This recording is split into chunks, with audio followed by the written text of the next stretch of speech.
அடுத்து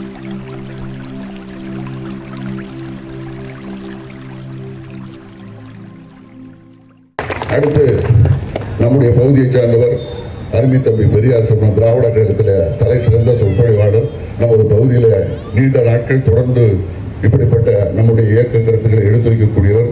இன்னும் ஒரு 45 நிமிஷம் இருக்கு, தெளிவாக உரையாற்றுவார். இறுதி வரையில் இருந்த அந்த உரையை கேட்டு நீங்கள் அனைவரும் அதற்கு பின்னாலே அமைதியை கலந்து செல்லுமாறு பணிவன்போடு கேட்டு அவர்களை உரையாற்ற அழைக்கிறோம்.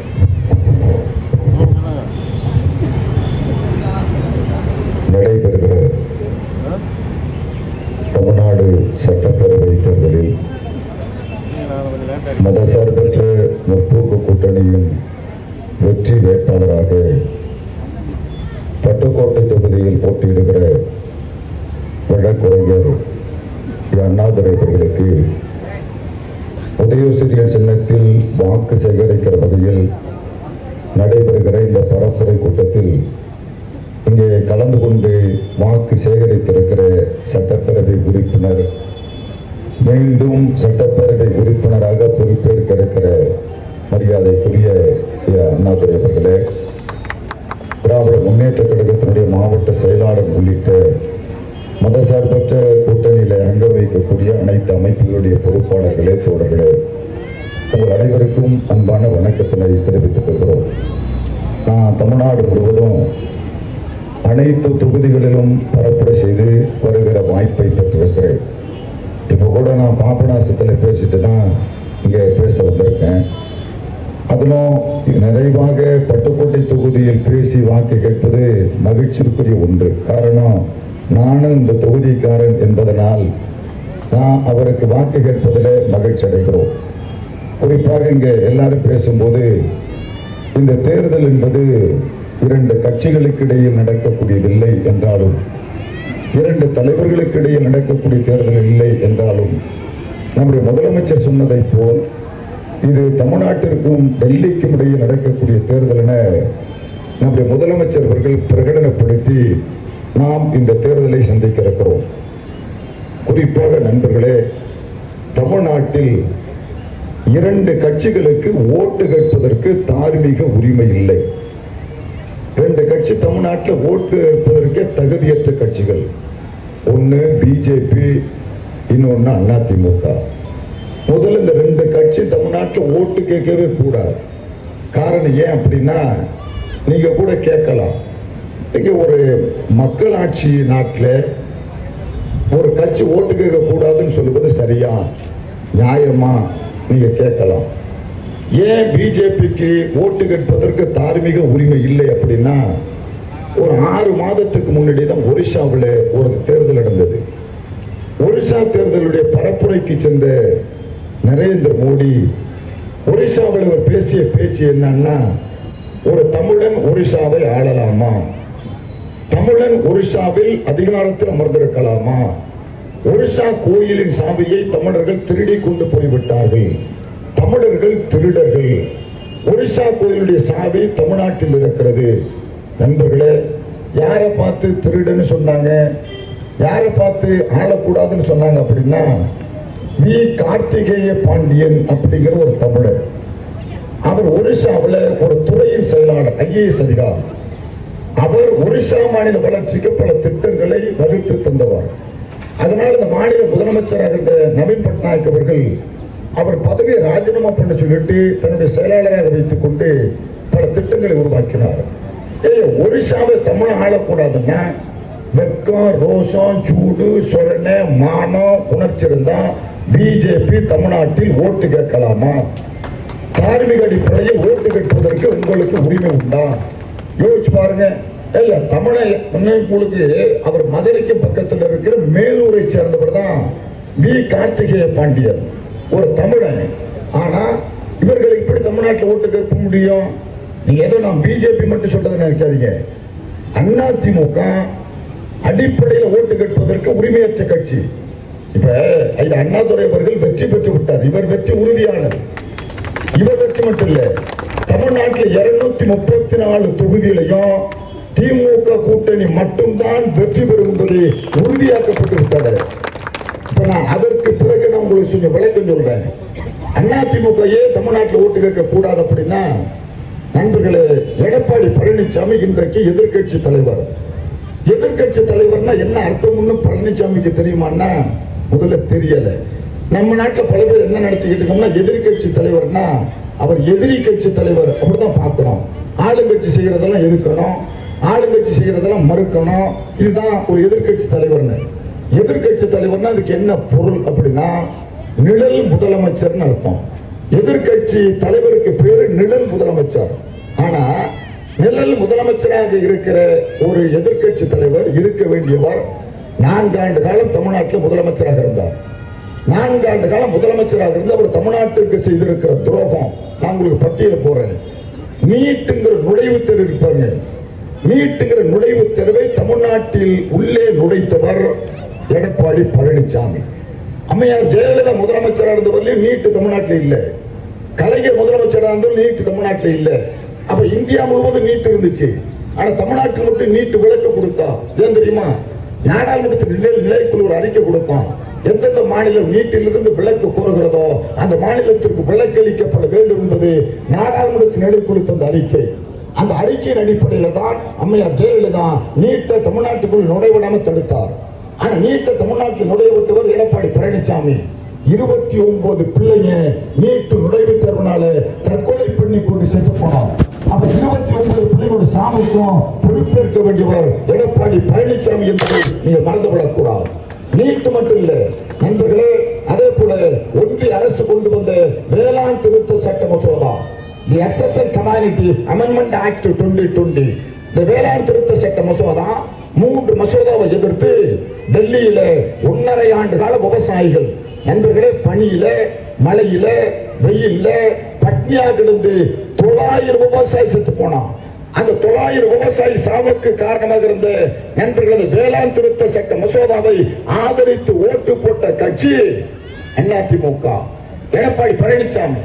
இது வேளாண் திருத்த சட்ட மசோதா மட்டும் இல்ல நண்பர்களே, CAA, the Citizens Amendment Act, CAA குடியுரிமை திருத்த சட்ட மசோதாவுக்கு ஓட்டு போட்டு நாடாளுமன்ற மாநிலங்களவையில் வெற்றி பெற செய்த கட்சி அதிமுக. இதை விட இன்னொரு பெரிய கொடுமை என்னன்னா, ஒரு வாரத்துக்கு முன்னாடி ஒரு தீர்ப்பு வந்துச்சு, நீங்க பார்த்திருக்கலாம். சாத்தாங்குளத்துல அப்பனையும் மவனையும் காவல்துறை அடிச்சே கொண்டுச்சு. அடிச்சு கொண்டுச்சா இல்லையா? காவல்துறை தான் அடிச்சு கொண்டுச்சு. காவல்துறைக்கு அப்ப மந்திரி யார்? காவல்துறை மந்திரி நண்பர்களே முதலமைச்சர் எடப்பாடி பழனிசாமி தான் காவல்துறையுடைய அமைச்சர். ஆனா அடிச்சு கொன்னதுக்கு ஒரு வாரத்துக்கு முன்னாடி என்ன தீர்ப்பு வந்துச்சுன்னா, என்ன அடிச்சு கொண்ட காவல்துறைக்கு 2 தூக்கு தண்டனை தீர்ப்பு கொடுத்தா. தூக்கு தண்டனை 1 கொடுத்தாலே போதும், செத்து போயிடுவான். ஏன்னா 2 தூக்கு தண்டனை அப்படின்னா அவ்வளவு கொடூரமான கொலை, அவ்வளவு கொடூரமாக நடத்தப்பட்டிருக்கு. அதனால இதுக்கு 2 தூக்கு கொடுக்கலாம் அப்படின்னு ஒரு தீர்ப்பை நீதித்துறை கொடுக்குது. இவ்வளவு கொடூரமான கொலையை அடிச்சு கொண்டதற்கு பொறுப்பேற்க வேண்டிய எடப்பாடி பழனிசாமி என்ன பதில் சொன்னார்? காவல்துறை அடிச்சதுனால சாகல, இவங்க 2 பேரும் எப்படி செத்தாங்கன்னா காவல்துறை வேன்ல அழைச்சிட்டு வரும்போது மூச்சு தண்ணீர் செத்து போனாங்கன்னு. நண்பர்களே, அதற்கு சப்பை கட்டு செய்தவர் எடப்பாடி பழனிசாமி.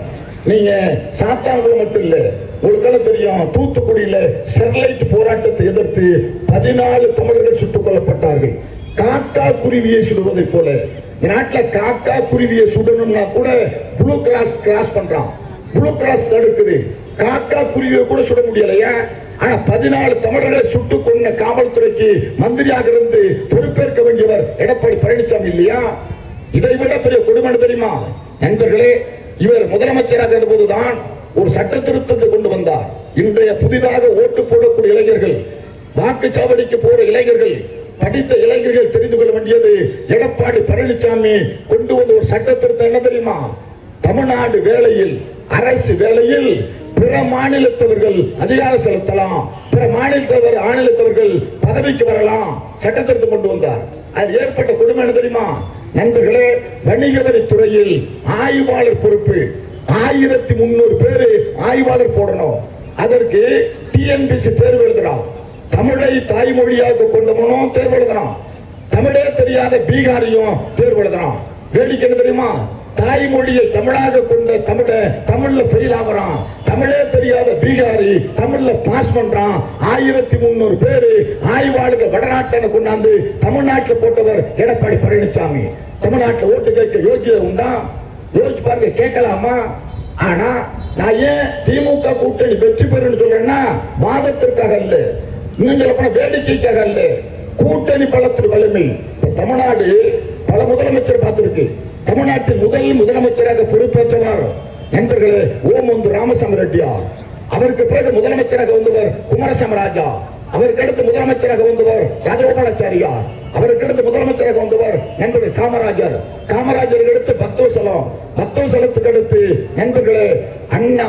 அண்ணாவுக்கு அடுத்து இது காமராஜர், அண்ணாவுக்கு அடுத்து நண்பர்களே உங்களுக்கு எல்லாம் தெரியும் இடையில் நாவலருக்கு அடுத்து மிகப்பெரிய அளவுல அடுத்து கலைஞர் முதலமைச்சர், கலைஞருக்கு அடுத்து எம்ஜிஆர். இப்படி வரிசையா பட்டியல் போடும்போது என்ன வேடிக்கைன்னா, ஜானகி அம்மையார்ல இருந்து ஜெயலலிதா அம்மையார்ல இருந்து ஓபிஎஸ் இபிஎஸ் இன்றைய முதலமைச்சராக இருக்கிற முத்துவேல் கருணாநிதி ஸ்டாலின் உட்பட பல முதலமைச்சரை தமிழ்நாடு பார்த்திருக்கு.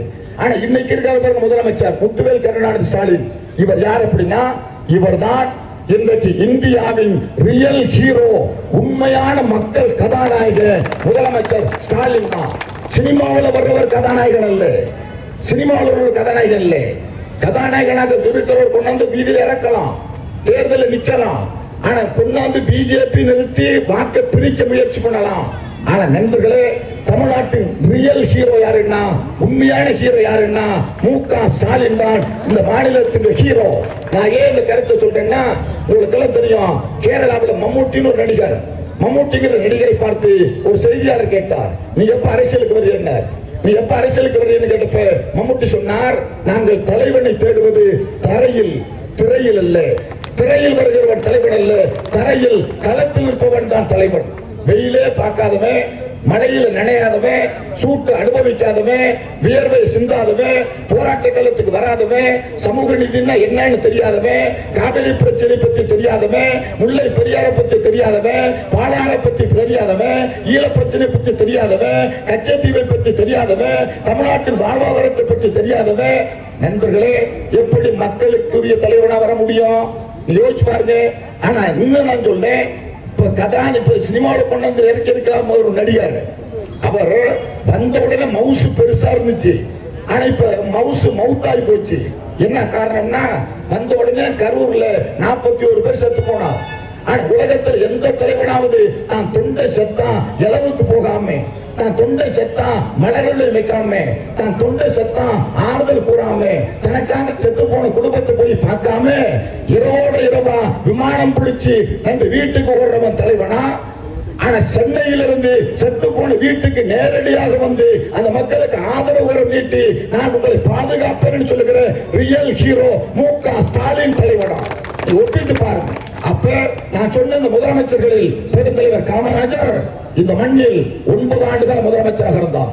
காமராஜர் 9 ஆண்டுகால முதலமைச்சராக இருந்தபோதுதான் ராஜாஜி மூடியது 6200 பள்ளி. பெருந்தலைவர் காமராஜர் திறந்தது 14,000 பள்ளி. அந்த பெருந்தலைவர் காமராஜர் ஊரா பள்ளிக்கூடத்தை திறந்தார், படிக்க வைத்தார், படிக்கிற வாய்ப்பு பெற்றோம். தொழிற்சாலைகள், அணைக்கட்டுகள் காமராஜர் கொண்டு வந்தார். சாதனை, சரித்திரம் பேசுறோம்.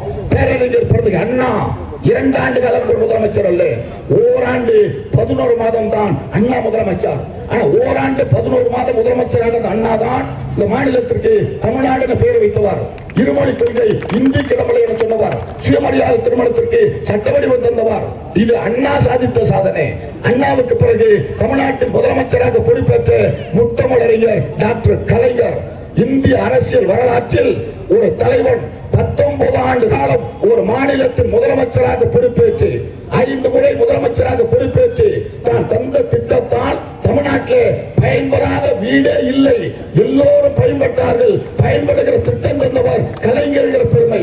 நம்மளும் விவசாயி தான். குறிப்பா இந்த தஞ்சை மாவட்டம், குறிப்பா பட்டுக்கோட்டை என்பது விவசாயத்தை சார்ந்த பகுதி தான். உங்களுக்கு தெரியும், இந்தியாவிலேயே விவசாயிகளுக்கு முதலில் இலவச மின்சாரம் என்பதை கொடுத்த தலைவர் கலைஞர். விவசாயிகள் பெற்ற கூட்டுறவு கடன் 7,000 கோடியை தள்ளுபடி செய்தவர் கலைஞர். விவசாயிகளின் வாழ்வில் ஒளியேற்றியவர் கலைஞர். நண்பர்களே, அந்த கலைஞர் சாதித்த சாதனையை நான் சொல்றதை விட இங்க இருக்கிறவங்கள சொல்றதை விட கலைஞர் சாதித்த சாதனையை இப்போ ஒருத்தர் சொல்றார். யார் தெரியுமா? உலகத்திலேயே அதிகமா சம்பளம் வாங்குற ஒரு தமிழன்.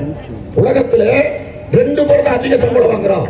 அதிகமா சம்பாதிக்கிற சம்பளம் வாங்குற 2 பேர். ஒருவர் யாருன்னா கூகுள் நிறுவனத்தின் தலைவர் சுந்தர் பிச்சை. இன்னொருத்தர் யார் தெரியுமா? இன்னொருத்தர் தான் நண்பர்களே கென்னத் ராஜா அன்பு. இந்த கென்னத் ராஜா அன்புங்கிற பையன் இப்ப சமூக வலைதளங்கள்ல அந்த செய்தி வேகமா பரவுது. படித்த இளைஞர்கள் அது வேகமா பரப்புறான். அந்த பையன் சொல்றான், சோத்துக்கு வழி இல்லாம எங்க அம்மாவையும் அப்பா எங்க 2 பேரும் என்ன அழைச்சிக்கிட்டு சென்னைக்கு வந்தோம். நாங்க 3 பேர் சென்னையில் வந்து குடியேறணும். ஒருவேளை சோத்துக்கு வழி இல்லை. எங்க அப்பா ஒரு கூலி வேலைக்கு போனார். ஒருவேளை சோறு கிடைச்சிச்சு. நாங்க 2 வேளை பட்டினி, ஒருவேளை சாப்பிட்டோம். எங்க அப்பா என்ன பண்ணாருன்னா நான் பையனை கொண்டு அரசு பள்ளிக்கூடத்தில் சேர்ப்போம்னு சேர்த்தார். மதிய உணவு போட்டார். நான் 2 வேளை சாப்பிட்டேன். எங்க அம்மா அப்பா ஒரு வேளை சாப்பிட்டாங்க. ஆனா ஒரு நாள் அந்த பையன் சொல்ற, ஒரு நாள் நான் பள்ளிக்கூடம் விட்டு ரோட்ல நடந்து வர்றேன். தூரத்துல வரும்போது எங்க அப்பாவை போல ஒருவர் சாக்கடை அள்ளிக்கிட்டு இருக்காரு, மலத்தை அள்ளிக்கிட்டு இருக்காரு. நான் தூரத்துல இருந்து பாக்குறேன் சொல்லிட்டு அந்த பையன் சொல்றான், அதை பார்க்கும் போது நான் என்ன கடவுள்கிட்ட வேண்டிக்கிறேன். அவன் சொல்றான், கடவுள்கிட்ட வேண்டிக்கிறேன் என்னன்னா அது எங்க அப்பாவை இருக்கக்கூடாது, எங்க அப்பாவை இருக்கக்கூடாதுன்னு வேண்டிக்கிட்டு கண்ணை மூடிக்கிட்டே வரேன். கிட்ட வந்தா எங்க அப்பா. நான் அப்பான்னு கூப்பிடல, அவர் என்ன பார்க்கல. வீட்டுக்கு வந்த பிறகு ஏப்பா இந்த தொழில் செய்யணும், உடம்பெல்லாம் நாறுதுன்னு கேட்டேன். எங்க அப்பா சொன்னார், பரவாயில்லப்பா, இதன் மூலம் ஒருவேளை உணவு கிடைக்குது, சாப்பிடுறோம். நீ படி, உயர்ந்த படிப்பை படி, உயர்ந்த பொறுப்புக்கு வா, இதை மாத்துன்னு சொன்னார். நான் படிச்சேன், உயர்ந்த நிலைக்கு படிச்சேன். முத்தமிழறிஞர் கலைஞர் மகத்தான தலைவர் எனக்கு உயர் கல்வி என்பதை தந்தார். அப்படி படிச்சதுனால ஒரு மாதத்துக்கு நான் வாங்குற சம்பளம் தெரியுமா? ஒருவேளை சோத்துக்கு வழி இல்லாம இருந்த எனக்கு ஒரு மாத சம்பளம் 8 கோடி சம்பளம் வாங்குறேன். இன்னைக்கு அந்த அளவுக்கு நான் வளர்ந்திருக்கேன்னு சொன்னா முத்தமிழறிஞர் கலைஞர் எனக்கு போட்ட பிச்சை என நன்றி உணர்ச்சியோடு இளைய தலைமுறை சீர்தூக்கி பார்க்கிறார்கள். எனவே அப்படிப்பட்ட நிலையில் கலைஞர் இவ்வளவு திட்டங்களை தந்தார். கலைஞருக்கு பிறகு இன்றைக்கு முதலமைச்சராக இருக்கிற முத்துவேல் கருணாநிதி ஸ்டாலின் அவர் சாதித்திருக்கிற சாதனை எல்லாரும் நண்பர்களே ஒரு கண நினைச்சு பார்க்கணும். அவர் சாதித்த சாதனை என்ன அப்படின்னா, இன்னைக்கு நான் சொல்ல பாருங்க, காமராஜர், அண்ணா, கலைஞர் இவங்க திட்டம் தமிழ்நாட்டில் பாராட்டப்பட்டுச்சு. இவங்க திட்டத்தை இந்தியாவில் பாராட்டினா ஒரு முதலமைச்சரின் திட்டத்தை உலகம் பாராட்டுகிற முதலமைச்சர் முத்துவேல் கருணாநிதி ஸ்டாலின் தான். இவர் ஒரு திட்டம் கொண்டு வந்தார். இப்ப காலை உணவு திட்டம். இந்த காலை உணவு திட்டம் எப்படி தெரியுமா வந்துச்சு? ஒரு பள்ளிக்கூடத்துக்கு போனார். ஒரு பையன் சோர்வா மயங்கி ஒரு நிலையில உட்கார்ந்து இருந்தான். அந்த பையனை கூப்பிட்டு முதலமைச்சர் கேட்டார், எப்ப மயங்கி உட்கார்ந்து இருக்கார்? காலையில சாப்பிடலன்னா. எப்ப சாப்பிடலன்னார்? எங்க அம்மா அப்பா 2 பேரும் கூலி வேலைக்கு போறாங்க, சாப்பாடு கொடுக்கலன்னா. அப்படியான்னு கவலைப்பட்ட முதலமைச்சர் காலை உணவு திட்டத்தை கொண்டு வந்தார். தமிழ்நாட்டில் 1ஆவதுல இருந்து 5ஆவது வரலையும் 20 லட்சம் மாணவர்கள் காலை உணவு திட்டத்தை பயன்பெற்றார்கள். இதை பார்த்த கனடா நாட்டின் பிரதமர், கனடான்னு ஒரு நாடு இருப்பாங்க, அந்த நாட்டு பிரதமர் சொன்னார், என் நாட்டில் இந்த திட்டத்தை நான் கொண்டு வர போறேன். அந்த திட்டத்திற்கு முன்னோடி எனக்கு வழிகாட்டி தமிழ்நாட்டின் முதலமைச்சராக இருக்கிற முத்துவேல் கருணாநிதி ஸ்டாலின் தான் எனக்கு வழிகாட்டியனே. யார் சொல்றா? கனடா பிரதமர் சொல்றார். நீ கூட நினைக்கலாம் இது ஒரு நாட்டின் பிரதமர் தானே. உலகமே பாராட்டுதியா, உலகமே ஒரு திட்டத்தை பாராட்டுது. என்ன திட்டம் தெரியுமா? இன்னுயிர் காக்கும் நம்மை காக்கும் 48 ஒரு திட்டம். இது பல பேருக்கு அந்த திட்டத்தை பத்தி தெரியாது. நம்மள அவசியம் தெரிஞ்சுக்கணும். இந்த இன்னுயிர் காக்க நம்மை காக்க 48 திட்டத்தை உலக நாடுகளின் சபை ஐநா தீர்மானம் போட்டு பாராட்டான். என்ன தெரியுமா? இதே ரோட்ல ஒரு 10 வருஷத்துக்கு முன்னாடி ஒருத்தர் அழகிரி சிலைக்கு முன்னாடி அடிபட்டா நம்மால தூக்கிட்டு போய் ஆஸ்பத்திரியில் சேர்க்க மாட்டார். ஏன் தெரியுமா? நம்ம மேல கேஸ் போட்டுருவான், அதில் மேல சாட்சிகள் கூப்பிடுவான், நம்மளால தூக்க மாட்டார். ஆனா இப்ப இந்த இடத்துல ஒருத்தர் அடிபடுறாரு வைங்க, இந்த இடத்துல அடிபடுறவரை கொண்டு போய் சேர்த்தா தமிழ்நாடு அரசு ஊக்க தொகையாக 5000 ரூபாய் கொடுக்குது. கொண்டு போய் சேர்த்தா இதுவரை எத்தனை பேர் நம்ம சேர்த்திருக்காங்க? இதுவரை சேர்க்கப்பட்டது 3,57,000 உயிரை முத்துவேல் கருணாநிதி ஸ்டாலின் பாதுகாத்திருக்கிறார். 5000 கொடுத்துட்டு அவர் என்ன சொல்றார்? தூக்கிட்டு வர்றாரு பாருங்க, அவர் மேல வழக்கப்படக்கூடாது, அவர் பேரை கேட்க கூடாது, அவரை விசாரிக்கவே கூடாது. சொல்லிட்டு அடிபடுறவர் என்ன அமெரிக்காக்காரன், ஜப்பான்காரன், இந்தோனேஷியாக்காரன், சைனாக்காரன் யார் அடிபட்டாலும் சரி 48 மணி நேரத்துக்கு ஆகிற செலவை தமிழ்நாடு அரசே ஏற்க என்கிற போது ஐநா சபை சொல்றான் உலகத்தில் மனிதாபிமானத்தின் உச்சமும் சொச்சமும் இதுதான் என பாராட்டுகிற திட்டம். அவ்வளவு அற்புதமான திட்டம். நண்பர்களே, இந்த முதலமைச்சர் தான் 5 ஆண்டு காலம் தேர்தல் வாக்குறுதியாக தரப்பட்டது. உங்கள் தாய்மார்கள் இருக்கோம். இன்னைக்கு நம்ம முதலமைச்சர் தந்த திட்டங்கள் இருப்பாங்க, அது இலவசம் அல்ல. இலவசம் சொல்றதே தவறு. நம்முடைய முதலமைச்சர் சொல்றார், நான் தருகிற திட்டம் எதுவும் இலவசம் அல்ல, நான் தருகிற திட்டம் அனைத்தும் முதலீடு, நான் கொடுக்கிற திட்டம் அனைத்தும் முதலீடு. பெண்களுக்கு தங்கள் வீட்டுக்கு மாதம் 1000 ரூபாய் கலைஞரின் உரிமை தொகை கொடுத்தாரா இல்லையா? எத்தனை பேருக்கு? 1,31,00,000 பேருக்கு. நண்பர்களே, மாதம் 1000 இதுவரையும் கொடுத்திருக்கிற தொகை எவ்வளவு தெரியுமா? இதுவரையும் கொடுத்திருக்கிற தொகை 35,000 ரூபாய். ஒவ்வொரு வீட்டுக்கும் போயிட்டு 35,000 கொடுத்தாச்சு. 1000 அது கலைஞரின் உரிமை தொகை, இலவசம் இல்லை. ஒரு பெண்ணு சமூக வலைதளம் ஒரு செய்தி வருது, புரோட்டா மாஸ்டர் மகள் சொல்லுது, எங்களுக்கு சோத்துக்க வழி இல்லாத குடும்பம், எங்க அம்மாவுக்கு கலைஞர் உரிமை தொகைன்னு 1000 வருது. நான் கல்லூரியில படிக்கிறேன், எனக்கு புதுமை பெண் திட்டத்தில் 1000 வருது. என் தம்பி கல்லூரியில படிக்கிறான், அவனுக்கு தமிழ் புதுமை திட்டத்தில் 1000 வருது. எனக்கு 1000, என் தம்பிக்கு 1000, எங்க அம்மாவுக்கு 1000. நாங்க 3 பேரும் கல்லூரிக்கு வேலைக்கு போறது பஸ்ல தான் போறோம். ஒரு மாதத்துக்கு 888 ரூபாய். அது சராசரி 1000, 3000, 6000 எங்க குடும்பத்துக்கு தமிழ்நாட்டின் முதலமைச்சர் தருகிற போது இவர் எங்கள் குடும்பத்தின் மூத்த சகோதரர் முத்துவேல் கருணாநிதி ஸ்டாலினை பாராட்டி வரவேற்கிறார்கள். எனவேதான் அது 1000 வர திட்டம் இல்லை. அது என்ன சொல்ல 2000 கொடுக்க போறேன், ஆட்சிக்கு வந்தா 2000. நான் நண்பர்கள் 23ஆம் தேதி ஓட்டு போட போறோம். மே மாதம் 4ஆம் தேதி வாக்கு என்ன போடும். மே மாதம் 7ஆம் தேதி ஒரு குரல் நண்பர்களை ஒலிக்கும். அந்த குரலுக்கு பேர் தான் என்ன? முத்துவேல் கருணாநிதி ஸ்டாலின் எனும் நான் என்ற பதவியேற்பு என்பது நடைபெறும். அதுல அண்ணா மிக முக்கியமான இடத்துல போய் உட்காருவார். நீங்க பட்டுக்கோட்டையிலிருந்து அண்ணாதுரையை மாண்புமிகு அண்ணாதுரை அனுப்புங்க. ஆனா சென்னைக்கு வந்துட்டு அண்ணாதுரையை மாண்புமிகு அண்ணாதுரையாக நான் பட்டுக்கோட்டைக்கு திருப்பி அனுப்புவோம். ஏன்னா நண்பர்களே, இந்த பட்டுக்கோட்டைக்கு சிறப்பு உண்டு, இந்த பட்டுக்கோட்டைக்கு பெருமை உண்டு. இந்த பட்டுக்கோட்டையில் இருக்கிறார் அழகிரி. அழகிரி யார் தெரியுமா? இந்த அழகிரி தான் முத்தமிழர் கலைஞருக்கு கலைஞர் என்ற பட்டத்தை கொடுத்தவர். இந்த அழகிரி தான். இவர் கொடுத்ததுதான் கருணாநிதி என்பவரை கலைஞர் என்று பட்டம் கொடுத்தவர். அப்பேற்பட்ட பின்னணி வைக்க மண்ணிலே நாம் ஏன் இவர் தேர்ந்தெடுக்கணும் சொல்றேன் அப்படின்னா, நான் கடைசியா இவர் வெற்றி உறுதிக்கிறதுக்கு ஒரு உதாரணம் சொல்றேன். ஒண்ணு பெரிய ஆராய்ச்சி பண்ண வேண்டாம். திமுக கூட்டணி என்னென்ன கட்சி உரையாற்றுறாங்க. திமுக கூட்டணியில் இருக்கிற கட்சி திமுக, இந்திய தேசிய காங்கிரஸ் கட்சி, இந்திய கம்யூனிஸ்ட் கட்சி, மார்க்சிஸ்ட் கம்யூனிஸ்ட் கட்சி, விடுதலை சிறுத்தை, மறுமலர்ச்சி திராவிட முன்னேற்ற கழகம். நண்பர்களே, அதே போல அந்த கூட்டணியில் இருக்கிற கட்சிகள் பேரெல்லாம் நீங்க பட்டியல் போட்டீங்கன்னா எல்லாரும் இருக்கா. தேமுதிக எல்லா கட்சி இருக்கு. இது கூட்டணியில் இருக்க கட்சி பேரு. அதிமுக கூட்டணி இருக்கு. அதிமுக கூட்டணியில் இருக்க கட்சி அதிமுக, பிஜேபி. அந்த கட்சியில் இருக்க பேரு பாருங்க, அமமுக, தமாக. அதே போல உங்களுக்கு தெரியும் ஜெகன்மூர்த்தி, ஜான் பாண்டியன். அதே போல பாத்தீங்கன்னா இவங்க எல்லாம் அதுல இருக்கா. நான் உங்கள்கிட்ட கேட்கிறேன், இந்த ஊர்ல அதிமுக 5 குரூப்பா இருக்கு. சசிகலா தலைமையில் ஒண்ணு நிக்குது, எடப்பாடி தலைமையில் ஒண்ணு நிக்குது, தினகரன் தலைமையில் ஒண்ணு நிக்குது, செங்கோட்டை ஒரு ஆள் அழைச்சு கொஞ்சம் பேர் அழைச்சிட்டு அங்க போயிட்டாரு. ஓபிஎஸ் வைத்திலிங்கமும் இருந்த 3/4 பேர் அழைச்சிக்கிட்டு இங்க வந்துட்டாரு. இப்ப அதிமுக அனாதை கட்சியா நிக்குது. அதிமுக சேர்ந்து இருக்கு பாருங்க பிஜேபி. அது ஒன்றும் ஸ்தாபன கட்சி இல்லை. பிஜேபி தமிழ்நாட்டில் எப்படிப்பட்ட கட்சி தெரியுமா? வழக்குக்காக பிஜேபி இருப்பா. தமிழ வழக்கு வந்துடக்கூடாது பிஜேபி. பொறுப்புக்காக பிஜேபி அது பொறுப்புல இருப்பா. அதுவும் ஸ்தாபன ஓட்டு வங்கி உள்ள கட்சி இல்லை பிஜேபி. அந்த கட்சியில இருக்கிற கூட்டணிக்கு பாருங்க, ஏசி சண்முகம், புதிய நிதிக்கு ஏசி சண்முகம்ங்கிற அந்த கட்சிக்கு பட்டுக்கோட்டையில் ஓட்டு உண்டா? ஒரு ஆள் உண்டா? பாமக ஒரு கட்சி இருக்கு.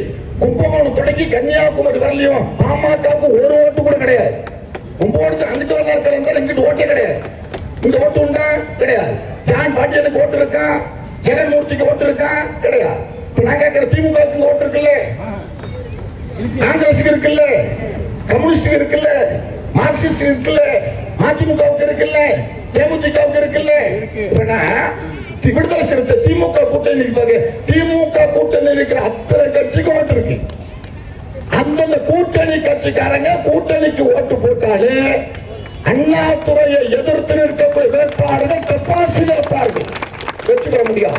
அண்ணாதுரை எப்படி வெற்றி பெறணும் நமக்கு ஆசை அப்படின்னா, இவர் தலை சிறந்த பண்பாளர், இவர் மற்றவரிடத்தில் கடிந்து பேசாதவர், எல்லோரிடத்தும் பாசம் காட்டக்கூடியவர், எல்லோரையும் அரவணைக்கக்கூடியவர். இவர் தான் எங்களுக்கு வழிகாட்டு. பல பேருக்கு தெரியும், இவர் தான் நாங்க இப்ப இருக்கிறோம் இப்படி பேசுறோம் அப்படின்னா எங்களுக்கு உந்து சக்தி, எங்களுக்கு கிரியா ஊக்கி இந்த அண்ணாதுரை தான். பல பேருக்கு தெரியும், எம்ஜிஆர் முதலமைச்சர் இருந்தப்ப நாங்க ஒரு போராட்டம் நடத்தினோம். இதே நண்பர்களே, பட்டுக்கோட்டையிலே என்ன போராட்டம் அப்படின்னா, காவேரி பிரச்சனைக்கு நடுவர் மன்றம் அமைக்கணும்னு 84 போராட்டம். அப்ப நான் 9வது படிக்கிறேன். நான் டிராயரோட, ஏன்னா எனக்கு சொந்த ஊர் அத்திவெட்டி தான். நான் போராட்டத்தில் கலந்துக்கிறோம். எங்களை பிடிச்சு வைக்கலாம், போலீஸ் பிடிச்சிட்டாங்க. பிடிச்சு வந்து நீதிமன்றத்தில் கொண்டு எடுத்துறோம். இப்ப இவர் வக்கீல் விஸ்வநாதன், இவர் ஜூனியர், இவர் தான் வக்கீல். எங்களுக்கு கொண்டு நிறுத்தினா நீதிபதி சொல்றார், எல்லாரையும் நான் ஜெயிலுக்கு அனுப்புவேன், ஒன்னு மட்டும் மைனர் ஜெயிலுக்கு அனுப்புவேன். என்ன காரணம்? என்ன, நான் டிராயரோட வந்திருக்கேன், என்ன மைனர் ஜெயிலுக்கு அனுப்புவேன். உடனே இந்த மாமுண்டின்னு ஒருத்தர் இருந்தார், அவர் வந்து வேட்டி எடுத்து வந்து கொடுத்து வேட்டி கட்டிக்கிட்டு, நண்பர்களை சிறைச்சாலைக்கு சென்று இந்த இனத்தின் உரிமையை மீட்பதற்கு களத்தில் நின்ற இயக்கம் திராவிடர் இயக்கம். என்னுடைய முதலமைச்சர் யார் தெரியுமா? கையேந்தி ஆட்சி நடத்துற முதலமைச்சர் அல்ல. நண்பர்களே, சேக்குவாரா சொல்லுவான், முட்டி போட்டு உயிர் வாழ்வதை விட நின்று கொண்டு சாவது மேல். என்னுடைய முதலமைச்சர் மோடி இடத்தில் கையேந்தி ஆட்சி நடத்துறவர் அல்ல. மோடி எதிர்த்து ஆட்சி நடத்துகிற தமிழ்நாட்டில் துணிச்சல் மிக்க முதலமைச்சர். இன்னைக்கு தேர்தல் நண்பர் தொகுதி வரையறை என்பதை எதிர்த்து இந்தியாவிலேயே வெற்றி கண்டு தன் மாநிலத்தில் மான உணர்ச்சியை இந்தியாவுக்கு சூடாற்றியவர் இந்த முதலமைச்சரின் கருத்தை வெளிப்படுத்துவதற்கு நாம் நண்பர்களே அண்ணாதுரையை வெற்றி பெற செய்ய வேண்டும். அண்ணாதுரை வெற்றி என்பது நமது வெற்றி. அண்ணாதுரை வெற்றி என்பது இந்த மண்ணின் வெற்றி. அண்ணாதுரை வெற்றி என்பது சமூக நீதியின் வெற்றி. அண்ணாதுரை வெற்றி என்பது சமத்துவத்தின் வெற்றி. அண்ணாதுரை வெற்றி என்பது ஒடுக்கப்பட்ட மக்களின் வெற்றி. அண்ணாதுரை வெற்றி என்பது ஒடுக்க நாணயத்தோடு அரசியலில் வாழக்கூடியவர்களுக்கு கிடைக்கிற வெற்றி என்பதை உறுதி செய்வதற்கு உதயசூரியன் சின்னத்தில் வாக்களியுங்கள். நம்முடைய முதலமைச்சர் முத்துவேல் கருணாநிதி ஸ்டாலின் தமிழ்நாட்டை இந்தியாவில் பிற மாநிலத்தோடு ஒப்பிடக்கூடிய அளவுக்கு நேரத்திலே தமிழ்நாடு யாரிடம் போட்டி போடுறோம்? குஜராத்தோட இல்ல, பீகாரோட இல்ல, ஒரிசாவோட இல்ல, தமிழ்நாடு போட்டி போடுவது நண்பர்களே யாரோட தெரியுமா? அமெரிக்காவோடு. தமிழ்நாடு போட்டி போடுவது பின்லாந்தோடு. தமிழ்நாடு போட்டி போடுவது இங்கிலாந்தோடு. ஏன் தெரியுமா? எப்படி தெரியுமா? உங்களுக்கு தெரியும், நம்ம எல்லாம் அதிக சிங்கப்பூர் போயிட்டு வருவோம். நமக்கு சிங்கப்பூர் பழக்கம். சிங்கப்பூர் நாட்டை செதுக்கியவனுக்கு பெயர் லீ குவான் யூ. சிங்கப்பூர் நாட்டை செதுக்கிய லீ குவான் இருக்கான் பாருங்க. அதே போல தமிழ்நாடுங்கிற இந்த மாநிலத்தை செதுக்கி பாதுகாக்கிற லீ குவானுக்கு பேர் தான் மு.க. ஸ்டாலின். இதை நம்ம முதல்ல புரியணும். இவரை கொண்டு வந்த திட்டம் தான் வெளிநாடுகளில் பெற்று வந்த நிதி 13 லட்சம் கோடி. அந்த 13 லட்சம் கோடியினால் இந்தியாவிலேயே தமிழ்நாடு தான் டூ டிஜிட்டல் இரட்டை இலக்கு வளர்ச்சி பெற்றிருக்கிற ஒரே மாநிலம் தமிழ்நாடு தான். 11.19 விழுக்காடு தமிழ்நாடு வளர்ச்சி. தனி மனித வருமானம் தெரியுமா? பீகார் தனி மனித வருமானம் ஒரு ஆண்டுக்கு 86,000. உத்தரப்பிரதேசம் ஒரு ஆண்டுக்கு 1,26,000. தமிழ்நாடு எவ்வளவு தெரியுமா? 3,86,800 ரூபாய் தனி மனித வருமானம் தமிழ்நாடு. எனவே தமிழ்நாட்டை உயர்த்தியவர், தமிழ்நாட்டை பாதுகாக்கக்கூடியவர், தமிழ்நாட்டை இன்னும் அரவணைக்கக்கூடியவர், மதச்சார்பின்மையை பாதுகாக்க களத்தில் நின்று போராடுகிற லட்சிய போராளி தமிழ்நாட்டு முதலமைச்சர். அந்த முதலமைச்சரின் கருத்தை வெளிப்படுத்த நம்முடைய பிரதிநிதியா, நம்முடைய மக்களின் பிரதிநிதியா இந்த நாம் தேர்ந்தெடுத்து அனுப்பப்பட வேண்டியது நண்பர் அண்ணாதுரை அவர்களுக்கு. உதயசூரியன் சின்னத்தில் நீங்க வாக்களியுங்கள். ஏழையின் சின்னம் உதயசூரியன், ஒடுக்கப்பட்ட மக்களின் சின்னம் உதயசூரியன், தாழ்த்தப்பட்ட பிற்படுத்தப்பட்ட மக்களுக்கு வாழ்வளித்த சின்னம் உதயசூரியன், அண்ணா கண்ட சின்னம் உதயசூரியன். அண்ணா கண்ட சின்னத்தில் இருக்கிற அண்ணாதுரைக்கு உதயசூரியன் சின்னத்தில் வாக்களித்து சரித்திர வச்சு உருவாக்குங்கள். அண்ணாதுரை சட்டப்பேரவைக்குள் நுழையணும். அண்ணாதுரை சட்டப்பேரவைக்குள் நுழைகிற போது தமிழ்நாடு முழுவதும் தேர்ந்தெடுக்கப்பட்ட சட்டமன்ற உறுப்பினர்கள் 234 பேர்ல 233 பேரு எழுந்து நிக்கணும். ஏன் தெரியுமா? வருகிறவர் பட்டுக்கோட்டை சட்டமன்ற உறுப்பினர் எதிர்த்து நின்று அத்தனை பேரையும் அரசியல் இலக்க செய்து கொண்டு ஒரு சரித்திரத்தை உருவாக்கு. உதயசூரிய சின்னத்தில் வாக்களித்து பெருவாரியான வாக்கு வித்தியாசத்திலே அண்ணாதுரை அவர்களை வெற்றி பெற செய்யுங்கள், வெற்றி பெற செய்யுங்கள், வெற்றி பெற செய்யுங்கள் என்று கேட்டு விடைபெறுகிறோம். நன்றி, வணக்கம்.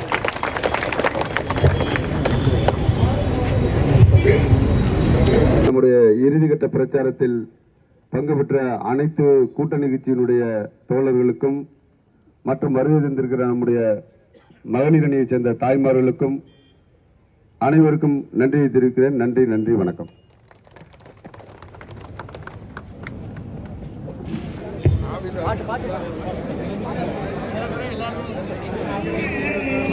உங்களது பொன்னான வாக்குகளை தளபதி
Subscribe to Creativity channel, do like, share, comment and click the notification bell so that you will be notified every time we post a new video.